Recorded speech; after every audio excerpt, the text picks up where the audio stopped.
গিরিধার কিচেনে সবাইকে নমস্কার। এই বৃষ্টির দিনে একটু মুখরোচক ভোগ দেওয়া যাক।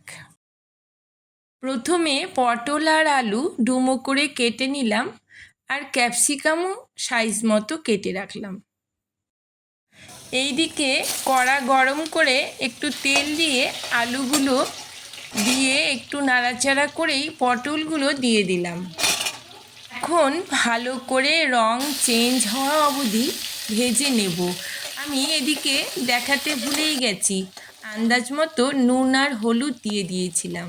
ভেজে রাখা আলু পটল তুলে রাখলাম। এখন গরম কড়াতে তেল দিয়ে তাতে একটা তেজপাতা, একটা শুকনো লঙ্কা আর 3টে এলাচ ফাটিয়ে আর এক টুকরো দারচিনি দিয়ে ফোড়ন থেকে সুন্দর গন্ধ বেরোলেই ধুয়ে রাখা গোবিন্দভোগ চাল জল ঝরিয়ে দিয়ে দিলাম। লবণ হলুদ হাফ চামচ করে দিয়ে সুন্দর করে ভেজে রাখলাম। এখন 1 লিটার গরম জল দিয়ে আর কেটে রাখা ক্যাপসিকাম দিয়ে ঢেকে দিয়েই মিডিয়াম আঁচে রাখলাম। এবারে 10 মিনিট কাজু কিশমিশ ভিজিয়ে রেখেছিলাম। এখন ঢাকনা খুলে সেই কাজু কিশমিশ দিয়ে ভালো করে নেড়ে নিলাম।